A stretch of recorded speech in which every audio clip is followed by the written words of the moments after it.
तो hello my dear viewers and dear friends, मैं धर्मेश चौहान आप सभी का वेलकम करता हूं गाइस अपने इस चैनल पर। इस पर्टिकुलर वीडियो में मैं जो टॉपिक कवर करने वाला हूं, अभी जो आपको स्लाइड में दिख रहा है कि यहाँ पर हम लोग बात करने वाले हैं EIGRP नेबरशिप क्राइटेरिया और उसकी मैट्रिक कैलकुलेशन के बारे में। बाकी लेटर ऑन और भी इससे रिलेटेड जो कॉन्सेप्ट्स हैं उनके बारे में जानेंगे। सबसे पहले जानते हैं कि EIGRP जो है वो नेबरशिप कैसे फॉर्म करता है, और नेबरशिप फॉर्म करने के लिए वो कौन कौन से क्राइटेरिया या आपके लिए वो कौन कौन से पैरामीटर्स हैं जो in between two routers common होने चाहिए। राइट। तो इसको समझने के लिए आप कुछ ऐसा समझिए कि मान लीजिए कि हमारे पास ये दो राउटर हैं फिलहाल के लिए, ये R1, ठीक है। सामने ये एक राउटर दैट इज R2। मान लेते हैं इन दोनों का इंटरफेस F0/0 फास्ट इथरनेट 0/0 दोनों का है, ठीक है। और हमारा जो जो राउटर 1 है उसके भी इस इंटरफेस पे लेट से आईपी है 12.1.1.1, राउटर 2 के इंटरफेस पर है 12.1.1.2। मान लिया हमने कि हमने यहाँ पर EIGRP इनेबल कर दिया दोनों इंटरफेस पे, मतलब दोनों राउटर के इस इंटरफेस पे हमने EIGRP इनेबल कर दिया using network command. Network command का जो बिहेवियर है, नेटवर्क कमांड की वेरिएशन है, ऑलरेडी हम लोग डिस्कस कर चुके हैं प्रीवियस वीडियो में।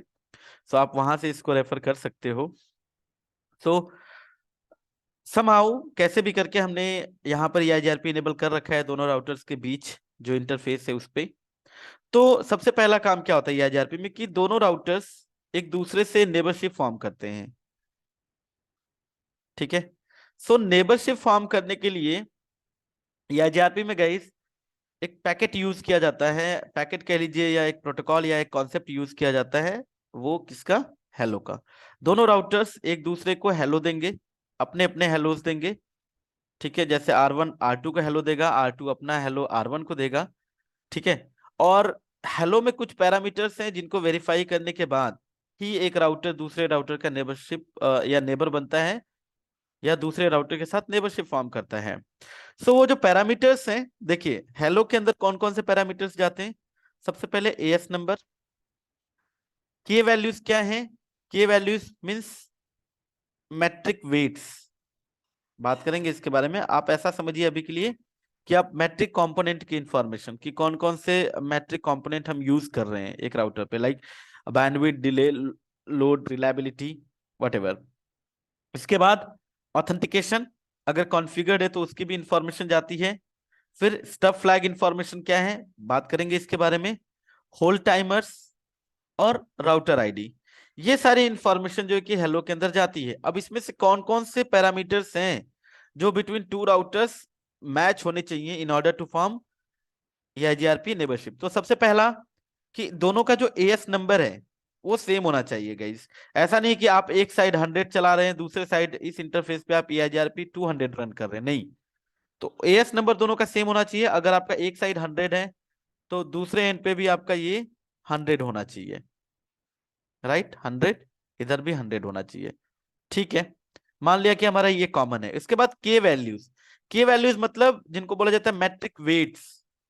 आप ऐसा समझिए अभी के लिए कि ये जो मैट्रिक वेट की वैल्यू है एक्चुअली ये K1, K2, K3, K4 and K5।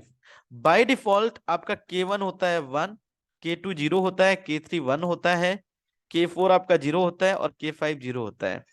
By default K1 और K3 1 है। तो मतलब अगर दोनों एंड पे ये जो के वैल्यूज हैं वो सेम होनी चाहिए। अगर एक साइड पे K1 की वैल्यू 1 है तो दूसरे एंड पे भी K1 की वैल्यू 1 ही होनी चाहिए, ठीक है। तो ये जो मैट्रिक वेट्स हैं ये सेम होने चाहिए। ऐसा नहीं कि एक साइड आपका K1 और K3 1 है और बाकी सब 0 है, और दूसरे साइड आपने K1 को 1 कर रखा है, बाकी सब आपने 0 कर रखा है। ये जो के वैल्यूज है मिसमैच हो जाएंगी और नेबरशिप फॉर्म नहीं होंगी, राइट। ओके। के वैल्यूज का मैच होना मैंडेटरी है। इसके बाद अगर हम नेक्स्ट क्राइटेरिया की बात करते हैं गाइज, नेक्स्ट क्राइटेरिया जो है हमारा दैट इज ऑथेंटिकेशन। अगर आपने यहाँ पे ऑथेंटिकेशन कॉन्फ़िगर कर रखा है सिक्योरिटी पर्पज से तो ऑथेंटिकेशन भी मैच होना मैंडेटरी है। फिर स्टब फ्लैग, इसका मैंडेटरी नहीं है कि मैच हो रहा है या नहीं। हो सकता है एक साइड आपकी स्टब फ्लैग इंफॉर्मेशन ऑन हो, दूसरे साइड स्टब फ्लैग की इंफॉर्मेशन ऑफ हो, तो स्टब फ्लैग का मैच होना ना मैच होना है मैंडेटरी नहीं है। होल्ड टाइमर्स, जैसे एक राउटर का होल्ड टाइमर, देखिए बाय डिफॉल्ट आपका जो होल्ड टाइमर और हेलो टाइमर होता है, बाय डिफॉल्ट हेलो टाइमर 5 और होल्ड टाइमर 15 होता है। फास्टर लिंक के लिए और स्लो मीडिया के लिए 60 और 180 होता है। सो ये भी हमारा, अगर देखा जाए तो बाय डिफॉल्ट अगर आप देखोगे, अगर इथरनेट मीडिया है तो उस पे 5 और 15 ही होगा बाय डिफॉल्ट, जो कि कॉमन होगा। लेकिन अगर आप चेंज भी कर देते हो ना, तो ऐसा नहीं है कि एक साइड अगर आपका हेलो और होल्ड इंटरवल 5 और 15 है और दूसरे साइड 10 और 30 है, तो नेबरशिप फॉर्म नहीं होगी। नेबरशिप बिल्कुल फॉर्म होगी, क्योंकि यहाँ पर होल्ड टाइमर वैल्यू जो है कि कुछ भी हो सकता है, एक साइड पे कुछ और हो, दूसरे साइड पे कुछ और हो, चलेगा, नेबरशिप फॉर्म होगी तब भी। और राउटर आईडी की भी इंफॉर्मेशन हेलो के अंदर जाती है। सो वैसे अगर देखा जाए तो EIGRP में राउटर आईडी का क्या स्कोप है, बात करेंगे इसके बारे में और डिटेल में आगे। बट आप ऐसा समझिए कि ये रिकमेंड किया जाता है कि एक डोमेन के अंदर जितने भी राउटर्स हैं उनकी राउटर आईडी यूनिक हो, राइट। अभी जैसे यहाँ पर अगर आप R1 और R2 के बीच जो EIGRP में जो राउटर आईडी का कॉन्सेप्ट है, अगर आप मान लीजिए इनकी राउटर आईडी सेम भी कर दोगे ना, तो इससे प्रॉब्लम नहीं आएगी फिलहाल के लिए। अगर हम यहाँ दो राउटर्स की नेबरशिप फॉर्म करने की बात करें तो इशू कब आएगा वो चीजें हम बाद में देखेंगे, जब हम लोग रीडिस्ट्रीब्यूट करते हैं एक्सटर्नल रूट्स को लेके आते हैं EIGRP डोमेन में, तब राउटर आईडी पिक्चर में आता है। फिलहाल के लिए सिर्फ ये 3 पैरामीटर्स जो कि मैच होने चाहिए, आपको पता होने चाहिए, ठीक है। इसके बाद अगर हम बात करें गाइस EIGRP के मैट्रिक कैलकुलेशन की, सो देखिए बाय डिफॉल्ट जैसा कि हम लोगों ने बात किया है कि EIGRP में बाय डिफॉल्ट आपकी जो मैट्रिक कैलकुलेशन होती है उसमें जो पैरामीटर्स यूज होते हैं गाइस, बैंडविड्थ एंड डिले, ये दो पैरामीटर्स जो होते हैं वो पिक्चर में आते हैं मैट्रिक कैलकुलेशन के दौरान। और बाय डिफॉल्ट बाकी जो पैरामीटर्स है, लोड एंड रिलायबिलिटी, ये आपके एक तरीके से कह सकते हैं कि ऑफ होते हैं या डिसेबल होते हैं, राइट। तो वैसे तो EIGRP में मैट्रिक कैलकुलेशन का फॉर्मूला काफी बड़ा है। अब चूंकि बैंडविड्थ और डिले यही दो पैरामीटर्स आपके यूज में हैं, सो इसलिए इसका फॉर्मूला जो स्मॉल हो जाता है, शॉर्ट हो जाता है, that is 10⁻7 upon bandwidth plus delay upon 10 whole into 256, right. तो अब देखिए मैट्रिक कैलकुलेट कैसे होती है। अगर मैं यहाँ पर एक सिंपल सी टोपोलॉजी लूं, लेट से बहुत बड़ी टोपोलॉजी नहीं लेता मैं यहाँ पर, लेट से कहूँ कि ये मेरा, चलिए मैं पेंट ओपन कर लेता हूँ इसको एक्सप्लेन करने के लिए, so the things will be more clear. तो जानते हैं मैट्रिक कैलकुलेशन कैसे होगा हमारा, तो आप ऐसा समझिए कि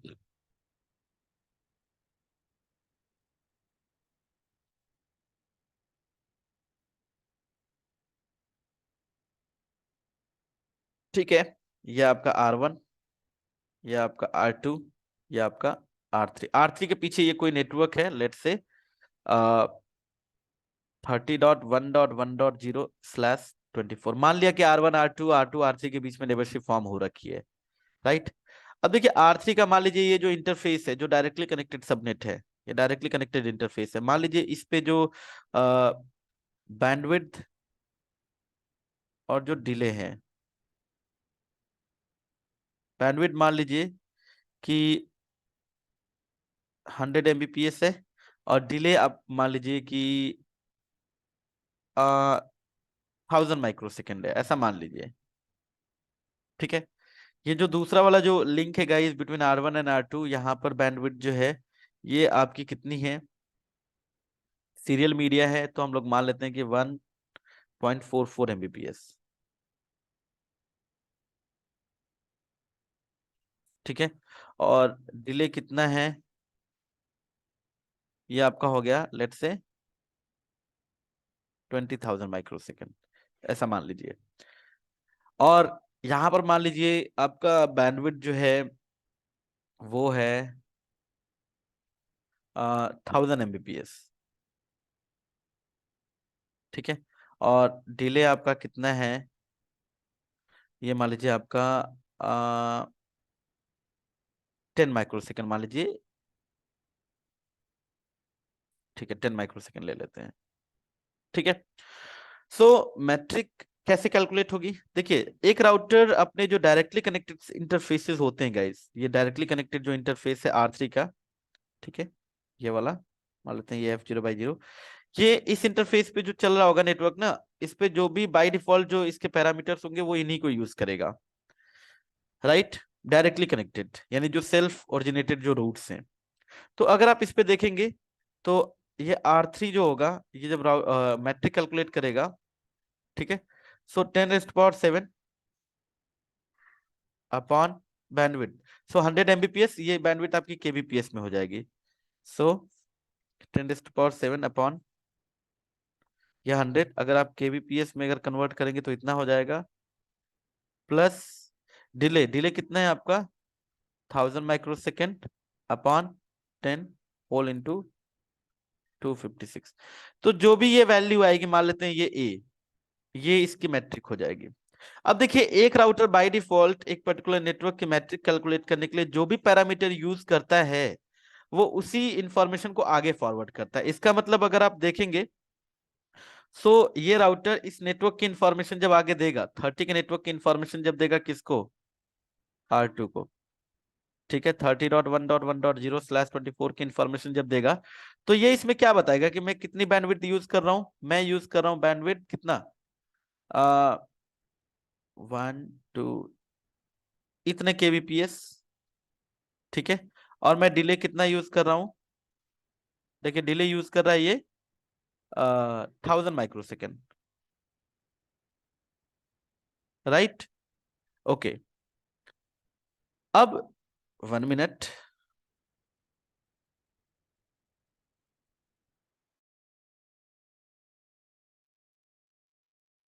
तो देखिए एक राउटर एक पर्टिकुलर नेटवर्क के लिए जो भी मैट्रिक कैलकुलेट करने के लिए पैरामीटर यूज करता है, जब उस नेटवर्क की इंफॉर्मेशन आगे किसी राउटर को देता है तो उस नेटवर्क के साथ उसी वैल्यू को आगे फॉरवर्ड करता है जो वैल्यू उसने खुद यूज करी है।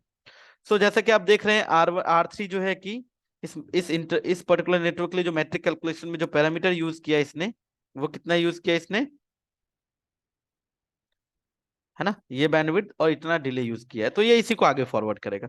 अब एक पर्टिकुलर राउटर जब किसी इंटरफेस पे किसी नेटवर्क की इंफॉर्मेशन को रिसीव करता है, तो वो क्या करता है, वो कंपेयर करता है कि भाई मेरे इंटरफेस की जो बैंडविड्थ है और जो वो और जो रिसीव किए गए अपडेट में जो बैंडविड्थ की इंफॉर्मेशन आ रही है, वो उसमें से जो लोवेस्ट बैंडविड्थ है या जो लीस्ट बैंडविड्थ की इंफॉर्मेशन होगी, उसी को वो मैट्रिक कैलकुलेशन करने के दौरान या फॉर्मूले में पुट करेगा। तो आप देखिए, अगर हम इस राउटर 2 की बात करें, तो राउटर 2 पे जब ये मैट्रिक कैलकुलेशन होगा, तो देखिए क्या होगा यहां पर, 10⁻7 अपॉन लीस्ट बैंडविड्थ। अगर आप देखिए यहां पर, तो ये कहता है कि लीस्ट बैंडविड्थ और डिले जो होगा वो सम, यानी टोटल डिले।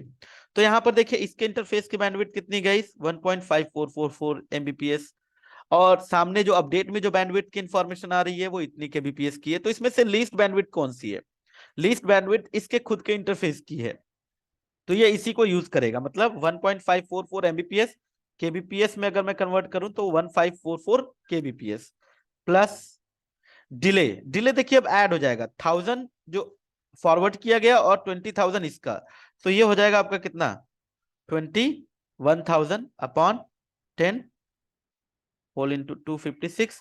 जो भी वैल्यू आएगी, लेट्स से ये बी, तो ये इसकी मैट्रिक हो गई उस नेटवर्क तक रीच करने की। अब देखिए ध्यान दीजिए, इसी तरीके से जब राउटर 2 आगे फॉरवर्ड करेगा इस नेटवर्क की इंफॉर्मेशन को, ठीक है, अपने नेक्स्ट नेबर R3 को, तो उसमें ये क्या कहेगा कि भाई ये लो 30.1.1.0/24 का नेटवर्क, और मैंने बैंडविड्थ कितना यूज किया है, मैं यूज कर रहा हूं 1544 kbps या 1.54 Mbps, राइट, ठीक है। और डिले, जो टोटल डिले है, तो इसने कितना यूज किया, 21,000, राइट। तो अब इसी तरीके से राउटर 1 भी अपने इंटरफेस पे जिस पे अपडेट रिसीव किया, उस इंटरफेस की जो बैंडविड्थ है वो रिसीव किए गए अपडेट में जो बैंडविड्थ की इंफॉर्मेशन है उससे कंपेयर करेगा। तो जो भी लीस्ट बैंडविड्थ वो यूज करेगा और डिले को ऐड कर देगा। तो देखिए अगर आप इस पे देखेंगे, तो यहां पर जो है कि आपको देखने को मिलेगा कि ये जब मैट्रिक कैलकुलेट करेगा, तो ये वैल्यू होगी 10⁻7 अपॉन बैंडविड्थ कितनी हो जाएगी गाइस, लीस्ट बैंडविड्थ, सो 1.544 Mbps या 1544 kbps को ही ये रखेगा क्योंकि इसके इंटरफेस की बैंडविड्थ हायर है, ठीक है, प्लस डिले, डिले अब देखिए 21,000 तो सामने से आ रहा है, इसके इंटरफेस का 10 माइक्रोसेकंड है, सो 21,010 अपॉन 10 होल इंटू 256। अब जो भी ये वैल्यू आएगी ये जो है कि मैट्रिक आ जाएगी इसकी, राइट।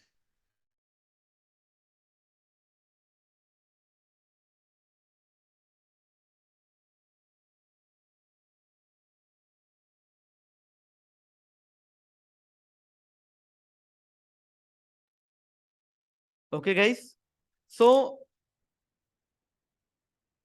जब भी कोई अपडेट रिसीव होता है, इतना ध्यान दीजिए, जो अपडेट रिसीव होता है, जो रिसीव अपडेट होता है, रिसीव अपडेट के दौरान राउटर हमेशा बैंडविड्थ को कंपेयर करता है। Bandwidth would be compared and whatever the least bandwidth will be there, that value will be used in order to calculate the metric value, or delay will be added, or sum of delay will be used।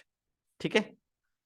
तो जैसा कि मैंने बताया कि एक router अगर खुद ही किसी नेटवर्क की इंफॉर्मेशन को अगर ओरिजिनेट कर रहा है, उसका डायरेक्टली कनेक्टेड इंटरफेस है, तो ऑब्वियस सी बात है वो कंपेयर किसके साथ करेगा।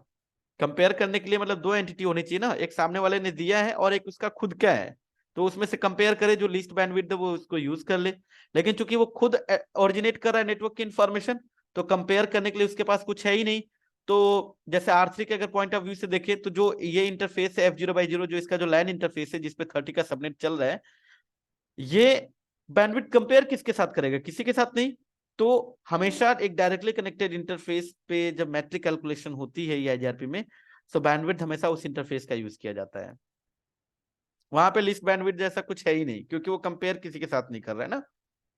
ठीक है, ओके। सो अब एक चीज ध्यान दीजिए, यहाँ पे कुछ टर्मिनोलॉजीज आगे आएंगी अगर मैं आपको दिखाऊं। तो चलिए आगे बढ़ते हैं। तो हाँ, सो यहाँ पर अगर आप देखेंगे तो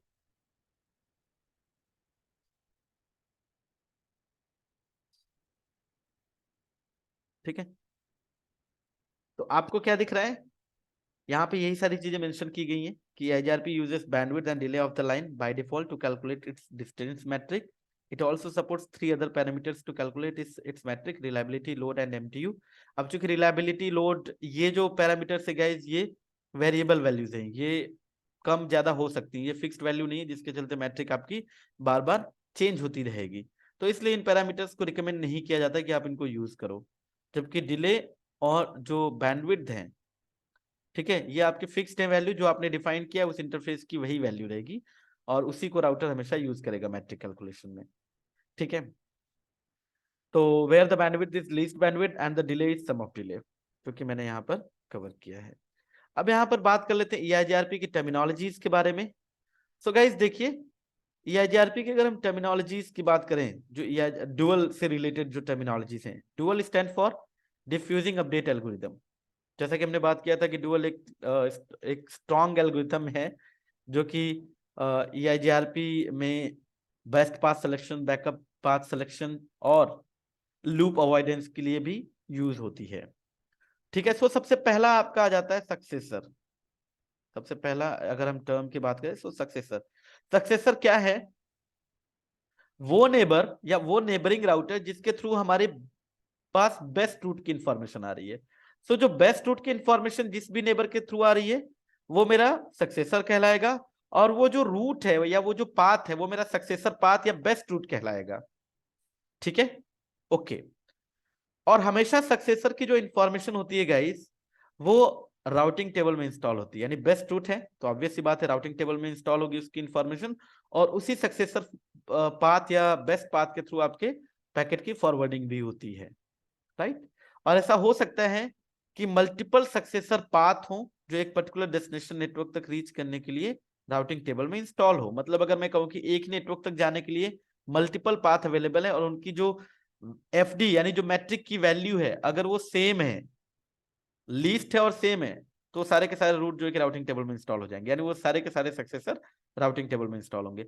और जो सक्सेसर पाथ होता है गाइस, वो आपका देखिए क्या क्या कह रहा है, successor is a neighbouring router that has a least cost path, मतलब जिसके थ्रू आपके डेस्टिनेशन नेटवर्क तक की जो मैट्रिक है वो कम है, ठीक है, to a destination, that is guaranteed not to be a part of routing loop. और एक जो सक्सेसर पाथ होता है गाइस, वो एक गारंटीड पाथ होता है जिसके थ्रू राउटिंग लूप नहीं बनती। दूसरा है आपका फिजिबल सक्सेसर। सो सक्सेसर आपका बेस्ट हो गया। फिजिबल सक्सेसर क्या होता है कि फिजिबल सक्सेसर वो नेबर होता है जिसके थ्रू हमें बैकअप पाथ की इंफॉर्मेशन रिसीव होती है। मतलब बेस्ट नहीं है बट बैकअप है, ठीक है। तो वो नेबर जिसके थ्रू बैकअप पाथ या बैकअप रूट की इंफॉर्मेशन मिल रही है उसको फिजिबल सक्सेसर बोला जाता है, या उस पर्टिकुलर पाथ को फिजिबल सक्सेसर पाथ या बैकअप रूट कहा जाता है, राइट। अब इसमें ईआईजीआरपी में कैसे एक रूट बेस्ट रूट बनता है, कैसे एक पर्टिकुलर रूट बैकअप रूट बनेगा, इसकी बात हम लोग आगे करेंगे अभी नेक्स्ट स्लाइड में। इसको समझने से पहले आपको पता होना चाहिए कि what is FD and what is AD और आरडी। आइए जानते हैं इसके बारे में। तो जैसा कि मैंने इससे पहले वाली जो लेट्स से पहले वाली जो टोपोलॉजी है मैं उसी को अगर यूज करूं यहाँ पर चीजों को एक्सप्लेन करने के लिए, ठीक है, so the things will be more clear. देखिए अगर हम बात करें देखिए इसमें दो टर्म और आ जाते हैं डुअल से रिलेटेड। कौन कौन से? एक आपका आ जाता है एफ डी, दूसरा आपका आ जाता है एडी। यहां पर एडी का मतलब एडमिनिस्ट्रेटिव डिस्टेंस नहीं है, यहां पर एडी का मतलब क्या है? एडवर्टाइज्ड डिस्टेंस, या इसी को कहा जाता है reported distance, RD, reported distance. और एफडी का मतलब क्या होता है? फिजिबल डिस्टेंस, ठीक है। तो समझते हैं फिजिबल डिस्टेंस और एडवर्टाइज डिस्टेंस में क्या डिफरेंस है, फिजिबल डिस्टेंस क्या है और एडवर्टाइज डिस्टेंस क्या है, रिपोर्टेड डिस्टेंस क्या है। तो देखिए एक पर्टिकुलर नेटवर्क तक पहुंचने की जो टोटल कैलकुलेटेड डिस्टेंस या जो टोटल जो मैट्रिक वैल्यू होती है और जो बेस्ट वैल्यू होती है,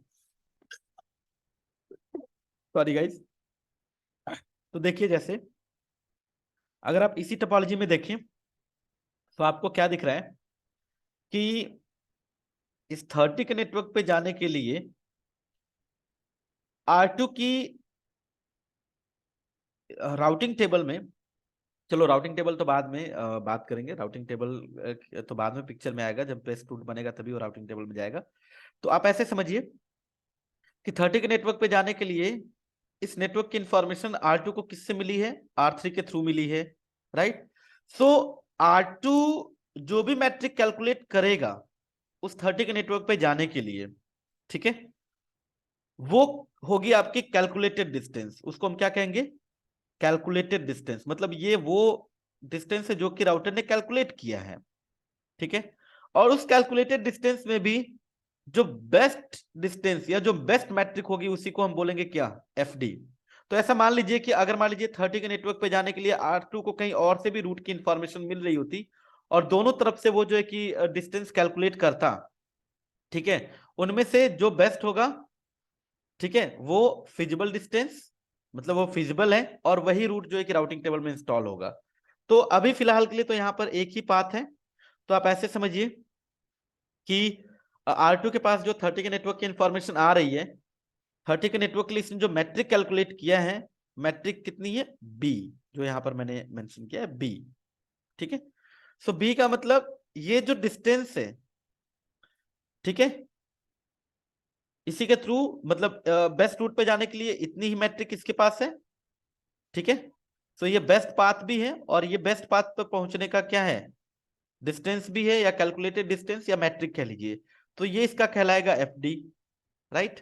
तो इसका मतलब एक पर्टिकुलर राउटर से, लोकल राउटर से एक डेस्टिनेशन नेटवर्क तक रीच करने की जो टोटल मैट्रिक वैल्यू होती है वो कहलाती है एफडी, राइट। और दूसरा क्या है? एडवर्टाइज डिस्टेंस या रिपोर्टेड डिस्टेंस। अब उस बेस्ट पाथ पे पहुंचने के लिए जिस भी नेबर के थ्रू इंफॉर्मेशन राउटर को रिसीव होती है, ठीक है, वो नेबर भी तो एडवर्टाइज करता है कि उस नेबर से उस पर्टिकुलर डेस्टिनेशन तक पहुंचने की उसकी मैट्रिक वैल्यू कितनी है, राइट। तो वो कहलाती है एडवर्टाइज डिस्टेंस। मतलब उसने एडवर्टाइज किया है, उसने रिपोर्ट किया है कि मेरे एंड से उस नेटवर्क तक पहुंचने की कॉस्ट इतनी है, तुम अपने एंड पे कैलकुलेट कर लो। तो जैसे देखिए अगर आप R2 के पॉइंट ऑफ व्यू से देखिए, सो R2 के पॉइंट ऑफ व्यू से गाइस, R2 के पॉइंट ऑफ व्यू से एफ डी वैल्यू कितनी होगी, बी जो उसने कैलकुलेट किया है, एडी जो उसके नेबर ने एडवर्टाइज किया, उसके नेबर ने कितना एडवर्टाइज किया होगा, जो उसकी अपनी कॉस्ट है वहां तक पहुंचने की, दैट इज ए, राइट। इसको आप ऐसे भी समझिए कि जैसे अगर मुझे किसी एक लोकेशन पे जाना है, राइट, किसी एक पर्टिकुलर लोकेशन पे जाना है, तो मान लेते हैं कि ये एक पॉइंट है, पॉइंट ए, मैं पॉइंट ए पे खड़ा हूं, ये कोई, मतलब ये कोई बंदा है ए और ये कोई बंदा है बी, राइट, और एक पर्टिकुलर लोकेशन है दैट इज एक्स वाई जी कुछ भी, ठीक है। इस लोकेशन पे जाने की इंफॉर्मेशन बी के पास है, और बी बी के यहां से इस लोकेशन पे जाने का जो टोटल जो डिस्टेंस है मान लीजिए वो 5 किलोमीटर है, ऐसा मान लीजिए 5 किलोमीटर है, राइट। तो ये जो 5 किलोमीटर है ये इसकी डिस्टेंस या इसका एफडी होगा उस एक्स वाई जी लोकेशन पे पहुंचने का, ठीक है। और यही एडवर्टाइज करेगा किसको, ए को। तो मतलब बी ए को बता रहा है कि भाई एक्स वाई जी पे जाना है तो मेरी डिस्टेंस 5 किलोमीटर है, ये लो इंफॉर्मेशन, और तुम अपनी डिस्टेंस कैलकुलेट कर लो। तो मान के चलिए कि ए और बी के बीच का जो डिस्टेंस है वो ऐसा मान लीजिए कि वो 10 किलोमीटर का है, ठीक है। सो ए से एक्स वाई जी तक पहुंचने के लिए टोटल डिस्टेंस कितना हुआ, 15 किलोमीटर। तो ये जो 15 किलोमीटर है वो ए का एफडी हो जाएगा, टोटल डिस्टेंस, ठीक है। और ए के लिए एडी क्या होगा, जो बी का एफडी है, दैट इज ये तो एफडी हो गया, और एडी कितना होगा, 5 किलोमीटर, जो नेबर ने एडवर्टाइज किया है, ठीक है। ओके, आई होप कि ये क्लियर होगा। तो अब जैसे जो R3 की एफडी है वो R2 की एडी बन जाएगी, और जो R2 की एफडी होगी वो R1 के लिए एडी हो जाएगी, राइट। अगर आप R1 पे जाओगे तो R1 ने टोटल कॉस्ट या टोटल मैट्रिक 30 के नेटवर्क पे जाने के लिए कितना कैलकुलेट किया है, तो the FD value will be C. अब एडी वैल्यू क्या होगा, जो उसके नेबर से वहां तक पहुंचने की जो डिस्टेंस है, जो उसके नेबर ने एडवर्टाइज किया होगा। तो बी ने राउटर 2 ने राउटर 1 को क्या एडवर्टाइज किया होगा कि उस नेटवर्क तक जाने की उसकी मैट्रिक वैल्यू कितनी है या उसका डिस्टेंस कितना है, बी। तो राउटर 1 के लिए एफडी हो जाएगा सी, और रिपोर्टेड डिस्टेंस या एडवर्टाइज डिस्टेंस हो जाएगा बी, राइट। ओके, ठीक है।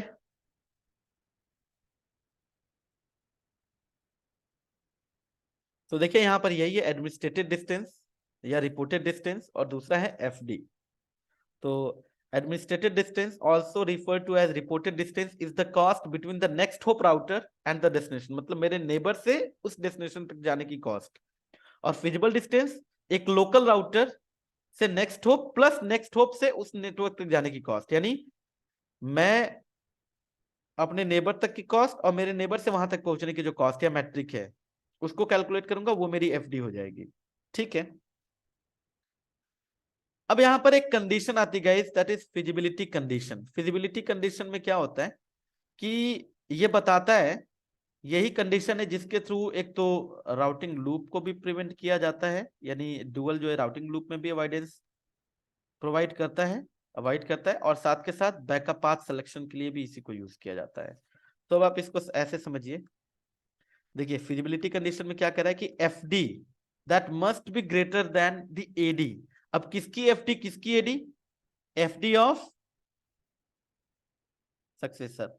जो बेस्ट पाथ की एफडी है अगर वो किसी अल्टरनेट पाथ की एडी से बड़ी है तो वो जो अल्टरनेट पाथ है गाइस वो बन जाएगा बैकअप पाथ, ठीक है। और बैकअप पाथ कहां पे जाता है, टोपोलॉजी टेबल में। देखिए बेस्ट पाथ की इंफॉर्मेशन टोपोलॉजी टेबल में भी होगी, राउटिंग टेबल में भी होगी, और जो बैकअप पाथ होगा वो टोपोलॉजी टेबल में होगा बाय डिफॉल्ट, वो राउटिंग टेबल में नहीं जाएगा। बट हाँ वो बैकअप है, मतलब अगर बेस्ट अगर डाउन हुआ तो जो बैकअप है वो आपका चला जाएगा कहां पर, बेस्ट बन के राउटिंग टेबल में, यानी वो सक्सेसर बन जाएगा। तो फिजिबल सक्सेसर बनने की जो कंडीशन है वो यही है।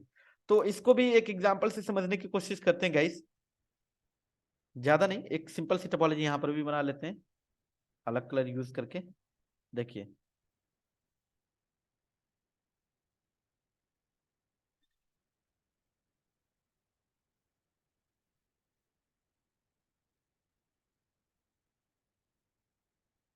ठीक है, मान लीजिए R1 या R2 या R3 या ये R4, ये R5 के पीछे एक मान लीजिए नेटवर्क है, नेटवर्क कुछ भी ले लीजिए, 50 का नेटवर्क ले लीजिए, 50.0.0.0/8 है ना, सिंपल रख लेते हैं। अब इस इंटरफेस की मैट्रिक वैल्यू मान लीजिए ऐसा मान लीजिए कि 1 है, मान लीजिए ऐसा कि ये 1 है, ठीक है। R2 से R5 के लिए जो डिस्टेंस है मान लीजिए वो कितना है, 10 है। R1 से R2 का मान लीजिए ये 5 है, ठीक है।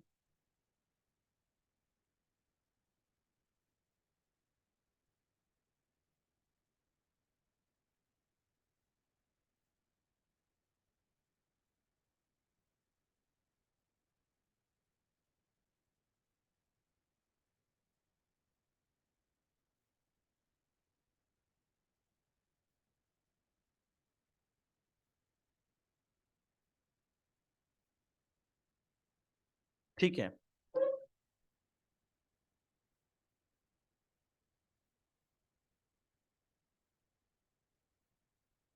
और यहाँ पर इसको, ये जो, इसको 18 मान लेते हैं, ठीक है। तो सबसे पहला अगर आप देखिए R1 से इस 50 के नेटवर्क पे जाने के लिए कितने पाथ अवेलेबल हैं, मतलब 50 के नेटवर्क पे जाने के लिए इसके पास R2 से भी इंफॉर्मेशन आ रही होगी, R3 से भी आ रही होगी और R4 से भी आ रही होगी। तो ऐसा समझिए कि R1 से अगर वाया R2 होते इस नेटवर्क पे जाया जाए तो 5, 10, 15 और 1, टोटल टोटल डिस्टेंस कितना होगा, 16, ठीक। अगर ये बीच वाला पाथ देखा जाए तो इस पे टोटल डिस्टेंस कितना होगा, 13, 4, 17 और 1, 18, मतलब 18। और ये नीचे वाले पे 18, 19 और 3, 22, ठीक। तो सबसे पहले राउटर देखेगा कि लोवेस्ट मैट्रिक कौन सी है, ठीक है। सो लोवेस्ट मैट्रिक कितनी है, देखिए एक तो 16 है, एक 18 है और 22, इसमें से लोवेस्ट वैल्यू कौन सी है, 16। तो ये वाला जो है ना R2 इसका बन जाएगा सक्सेसर और ये वाला पाथ बन जाएगा सक्सेसर पाथ, ठीक है। तो ये तो चला जाएगा कहां पर, ये टोपोलॉजी टेबल में भी होगा और ये राउटिंग टेबल में भी चला जाएगा, ठीक है। अब इसको पता हो गया राउटर 1 को कि 50 के नेटवर्क पे जाने के लिए जो मेरा FD है दैट इज व्हाट, 16। अब देखिएगा राउटर, अच्छा और भी ऑल्टरनेट पाथ हैं, R3 से भी इसके पास 50 के नेटवर्क की इंफॉर्मेशन आ रही है, R4 से भी इसके पास 50 के नेटवर्क की इंफॉर्मेशन आ रही है। तो क्या इनमें से कोई ऐसा रूट है जो कि बैकअप बन सकता है, ठीक है। तो देखिए बेस्ट तो वो है जो वाया R2 है, वाया R2 बेस्ट है क्योंकि उसकी मैट्रिक सबसे कम है, तो बेस्ट बन गया, वो चला गया राउटिंग टेबल में। अब बैकअप पाथ के लिए राउटर क्या देखेगा कि जो ऑल्टरनेट, जो बेस्ट पाथ की जो FD है, तो अगर मैं वाया R3 की बात करूं, देखिए अगर मैं वाया R3 की बात करूं, सो वाया R3 अगर देखा जाए, क्या फिजिबिलिटी कंडीशन ट्रू है, FD वैल्यू कितनी है, 16, क्या वो बड़ी है इसके AD से, मतलब एडवर्टाइज डिस्टेंस, तो एडवर्टाइज डिस्टेंस कितना होगा, 13+1 यानी 14। क्या ये कंडीशन ट्रू है, यस इट इज ट्रू, ठीक है। तो ये जो वाया R3 है ना, ये क्या बन जाएगा, फिजिबल सक्सेसर, ठीक है। तो चलिए एक तो फिजिबल सक्सेसर बन गया, ऊपर वाला सक्सेसर बना, ये नीचे वाला क्या बन गया, फिजिबल सक्सेसर, ठीक है। अब देखते हैं कि वाया R4, क्या वाया R4 भी ये कंडीशन सेटिस्फाई होती है, क्या 16 बड़ा है, देखिए 18+1, यहां तक जाने की कॉस्ट कितनी होगी, मतलब R4 via R4 advertise distance कितना हुआ, 19। क्या कंडीशन ट्रू है, नो, ये क्या है, फॉल्स है। तो ये जो दूसरा वाला पाथ है ना, ये फिजिबल सक्सेसर नहीं बनेगा। तो टोपोलॉजी टेबल में सिर्फ कौन सा रूट जाएगा, जो वाया R3 है, ये चला जाएगा कहां पर, टोपोलॉजी टेबल में, ठीक है। इसके बाद ड्यूअल में ये कुछ और भी टर्म्स है guys, passive route and active route. देखिए पैसिव रूट का मतलब ये होता है कि आपकी जो टोपोलॉजी है ना वो कन्वर्ज्ड है, मतलब स्टेबल है।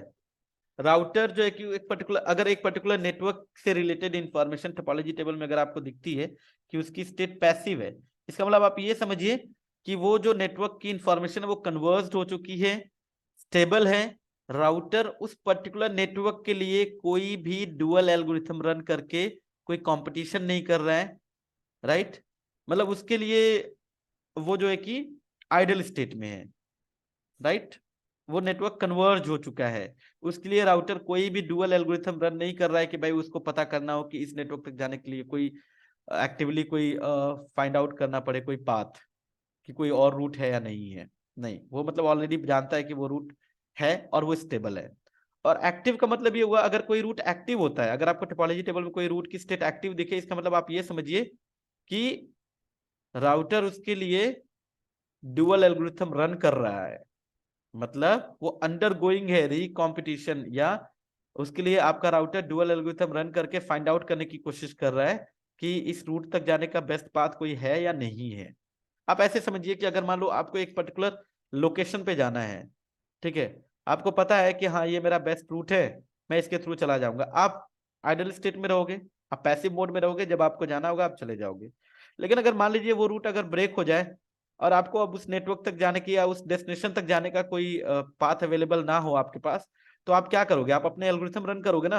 आप अपना एल्गोरिथम क्या चलाओगे? आप लोगों से पूछोगे कि भाई इस लोकेशन पे मुझे जाना है, मेरा ये वाला पाथ था ये तो डाउन हो गया, यहां तक जाने का कोई और पाथ तुम्हारे पास अवेलेबल है क्या, राइट। तो दैट इज कि आप एक्टिव स्टेट में आ गए, मतलब वो आपका जो आपकी जो इंफॉर्मेशन है या वो जो रूट है वो एक्टिव रूट हो जाएगा, राइट।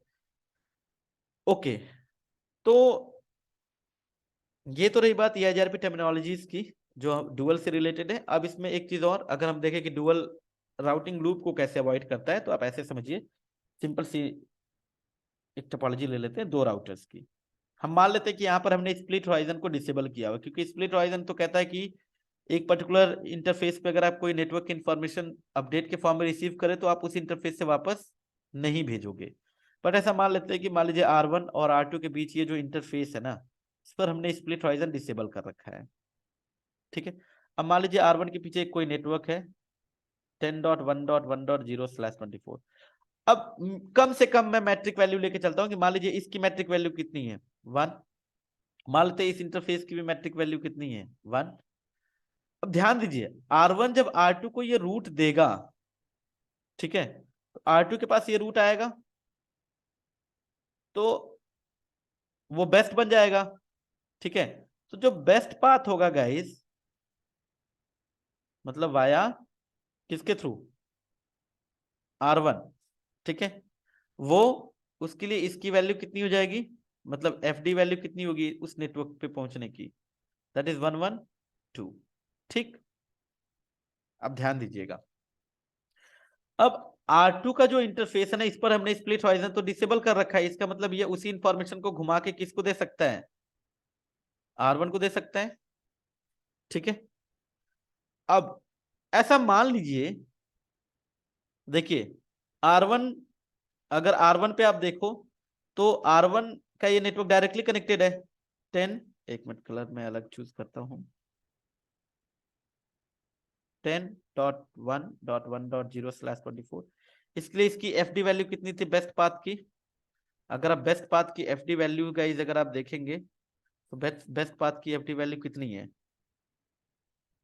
बेस्ट पाथ की FD वैल्यू 1 है, जो डायरेक्टली कनेक्टेड इसका है, ठीक है।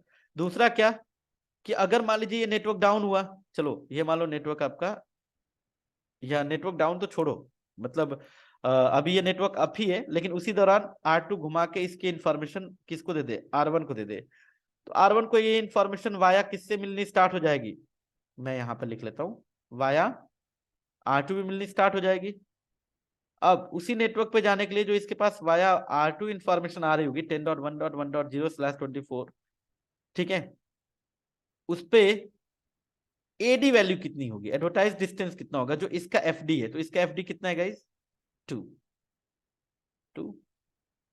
अब बताइए इसके जो बेस्ट पाथ, यानी ये जो बेस्ट पाथ है जो डायरेक्टली कनेक्टेड है R1 के पॉइंट ऑफ व्यू से, R1 का जो बेस्ट पाथ है उस पे FD कितना है 1।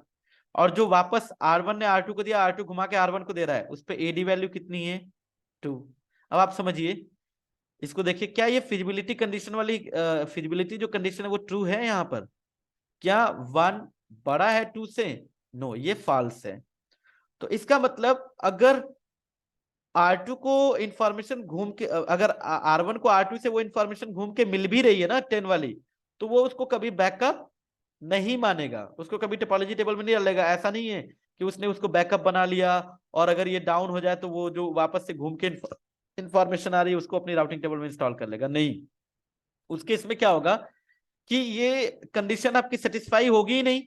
तो कभी भी अगर जो R1 ने R2 को इंफॉर्मेशन दिया, R2 घुमा के जो R1 को दे रहा है, वो इंफॉर्मेशन या वो पाथ बैकअप पाथ नहीं बनेगा, तो टोपोलॉजी टेबल में कभी जाएगा ही नहीं। अब मान लीजिए अगर ये नेटवर्क जो इसका जो सक्सेसर है ये अगर डाउन होता है, ठीक है, तो उसके लिए वो दोबारा से क्या रन करेगा? एल्गोरिथम रन करेगा, डुअल। ठीक है। अदरवाइज क्या होता कि अगर मान लीजिए ये वापस से इंफॉर्मेशन जो घूम के आ रही थी, अगर ये इसी को बैकअप मान लेता और इसका बेस्ट डाउन होता, तो उसी इंफॉर्मेशन को अपनी राउटिंग टेबल में डाल देता। अब देखो होता क्या कि एक्चुअल में नेटवर्क तो डाउन हो गया। अब R1 ने जो इन्फॉर्मेशन R2 को दी थी, R2 उसी पे ट्रस्ट करता और उसकी अपनी राउटिंग टेबल में इंस्टॉल कर लेता, तो ये क्या बन जाता? Routing loop. कि इसी की इंफॉर्मेशन इसी ने R1 ने R2 को दिया और R2 घुमा के R1 को दे रहा है और R1 इस पे ट्रस्ट करके राउटिंग टेबल में भी उसको इंस्टॉल कर ले रहा है। That is the condition of loop. लेकिन अब चूंकि वो फिजिबिलिटी कंडीशन को सेटिस्फाई नहीं कर पाएगा, मीट नहीं कर पाएगा, तो कभी भी जो घूम के इंफॉर्मेशन आएगी वो कभी बैकअप पाथ या बैकअप रूट बनेगा ही नहीं। और जब बैकअप नहीं बनेगा तो अगर सक्सेसर डाउन होता है तो उस केस में वो उसको सामने वाले जो घूम के इंफॉर्मेशन आ रही है उसको राउटिंग टेबल में इंस्टॉल करेगा ही नहीं। और जब तक राउटिंग टेबल में इंस्टॉल नहीं करेगा, इसका मतलब वो अगर नेटवर्क डाउन होता है तो उसके लिए दोबारा से वो एल्गोरिथम रन करना स्टार्ट कर देगा। तो उस केस में क्या होता है, कुछ पैकेट्स हैं जिनकी हम बात करेंगे, जैसे क्वेरी, रिप्लाई, व्हाटएवर। ठीक है। जब आपका डुअल चलता है तो उसमें क्या होता है, एक नेटवर्क डाउन होता है तो क्या होता है, बात करेंगे आगे इससे रिलेटेड। ठीक है। अब इसके बाद गाइस चलिए, तो यहाँ पर ये IGRP के कुछ पैकेट टाइप्स। सो सबसे पहला पैकेट है गाइस हेलो। तो हेलो जो है, जैसे कि ऑलरेडी हम लोग डिस्कस कर चुके हैं कि ये एक स्मॉल पैकेट होता है जो कि नेबर डिस्कवर करने और उसके साथ नेबरशिप फॉर्म करने के लिए यूज किया जाता है। और ये ऑल्सो एक्ट करता है किसकी तरह, कीप अलाइव की तरह। मतलब ऐसा है कि भाई दो राउटर्स, ठीक है, इन्होंने एक दूसरे से हेलो एक्सचेंज किया, नेबर बन गए। ठीक है। तो ऐसा नहीं कि नेबरशिप बनने के बाद हेलो जाना बंद हो जाएगा, नहीं, ये एक दूसरे को हेलो देते रहेंगे, ये कीप अलाइव की तरह काम करेगा। अगर मान लीजिए एक राउटर को दूसरे राउटर से हेलो मिलनी बंद हो जाए, या मान लीजिए अगर सामने वाला राउटर डाउन हो गया, तो एक लोकल राउटर को कैसे पता चलेगा कि सामने वाला राउटर अब नहीं है, उसके साथ नेबरशिप को ब्रेक कर लेनी चाहिए with the help of hello. देखिए अभी आपको ऐसा लगता है कि ठीक है ये दो राउटर डायरेक्टली कनेक्टेड हैं, अगर एक का इंटरफेस डाउन जाता है, ठीक है, तो दूसरे का लाइन प्रोटोकॉल डाउन हो जाएगा और नेबरशिप ब्रेक हो जाएगी। ठीक है। लेकिन ऐसा थोड़ी ना कि हमेशा इसी तरीके से, मान लीजिए बीच में आपका कोई और भी मीडिया हो सकता है, स्विच। अब ये R1 है, ये R2 है, R1 और R2 एक दूसरे के नेबर थे। अगर मान लीजिए R1 अगर डाउन होता है, वो तो स्विच से कनेक्टेड है, R2 का लाइन प्रोटोकॉल इंटरफेस और लाइन प्रोटोकॉल वो तो अभी भी अप रहेगा। R2 को कैसे पता चलेगा कि R1 डाउन हो चुका है? With the help of hello. देखो जब इसको R2 को हेलो मिलना बंद हो जाएगा R1 से, तो जो भी होल्ड इंटरवल है वो उतने टाइम तक वेट करेगा। अगर उस दौरान भी अगर इसको हेलो रिसीव नहीं होता, तो ये डिक्लेयर कर देगा कि हाँ मेरा ये जो नेबर है अब ये लाइव नहीं है, वो डाउन हो चुका है, और उसके साथ ये नेबरशिप को ब्रेक कर देगा। ठीक है। So hello interval faster link के लिए आपका 5 सेकंड्स और होल्ड इंटरवल 15 सेकंड होता है, और स्लोअर लिंक के लिए आपका हेलो इंटरवल 60 सेकंड और होल्ड इंटरवल आपका 180 सेकंड होता है। राइट।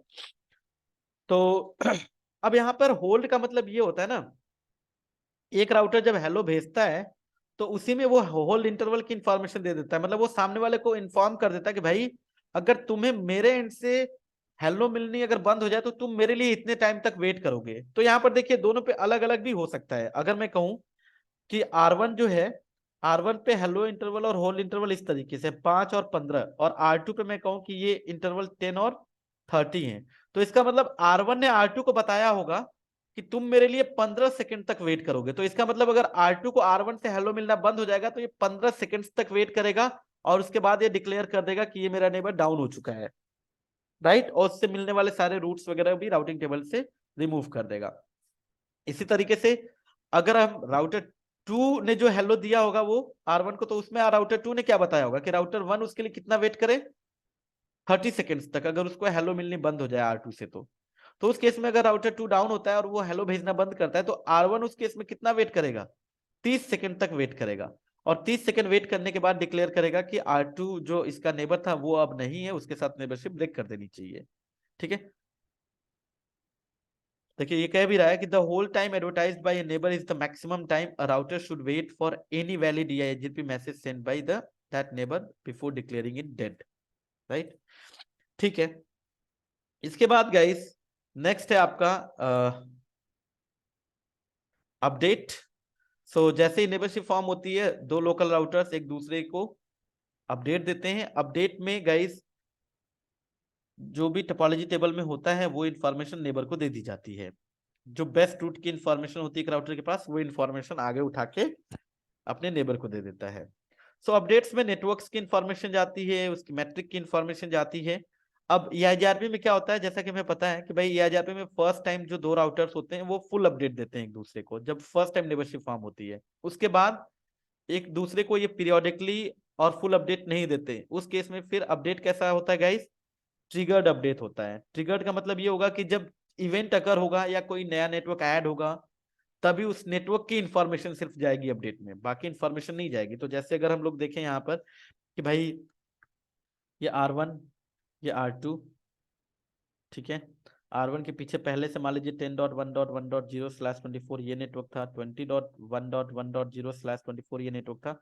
R1 ऑलरेडी इस नेटवर्क की, इन दोनों नेटवर्क की इन्फॉर्मेशन R2 को दे रखा था। तो ऐसा नहीं कि ये पीरियोडिकली अपडेट देता रहेगा, नहीं।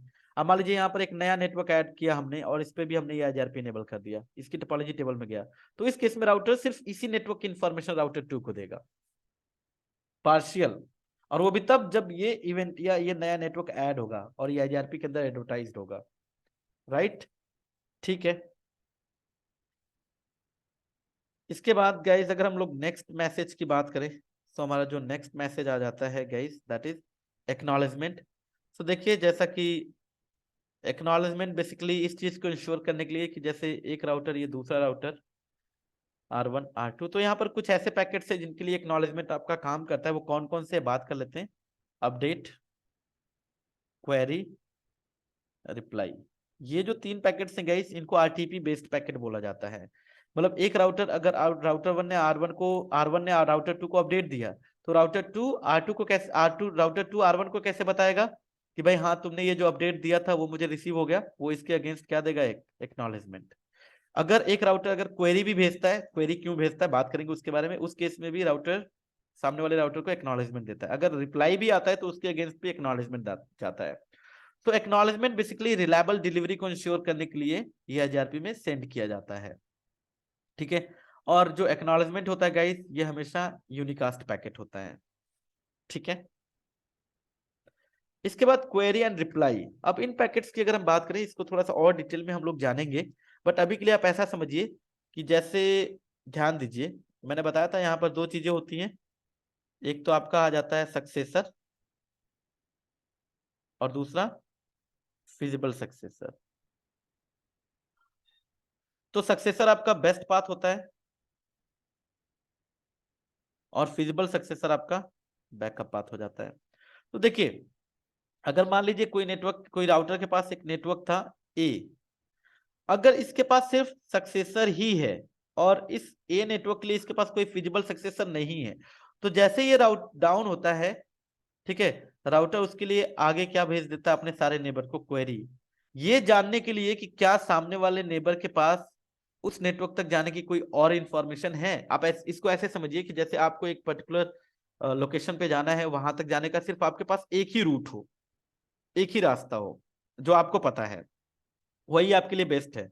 और अगर वो ब्लॉक हो जाए तो फिर आप जो है कि लोगों से पूछोगे कि भाई हाँ मुझे इस लोकेशन पे जाना है, यहाँ तक जाने का कोई और तुम्हें रास्ता पता है। अब उसमें 2 चीजें हो सकती हैं, या तो सामने वाला आपको पॉजिटिव रिप्लाई देगा या सामने वाले से आपको नेगेटिव रिप्लाई मिलेगा।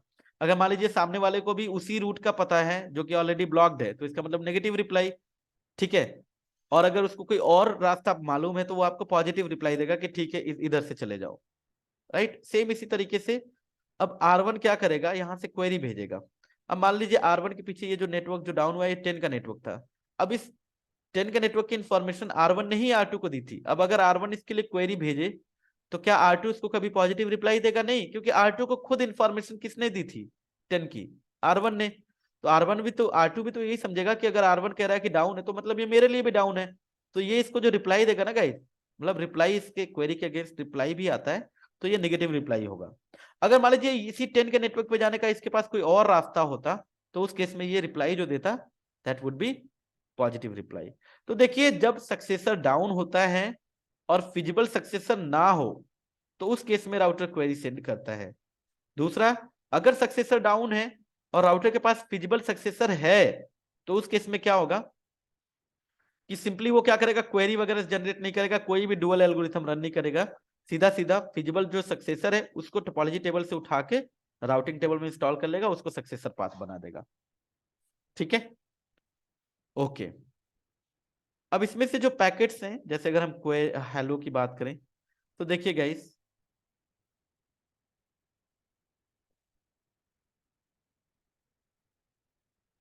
जैसे हेलो, अपडेट और क्वेरी, ये जो तीन पैकेट्स गाइस, ये मल्टीकास्ट भी हो सकते हैं और यूनिकास्ट भी हो सकते हैं, जबकि रिप्लाई और एक्नॉलेजमेंट ये पैकेट हमेशा कैसा होगा, यूनिकास्ट होगा। ठीक है, डन।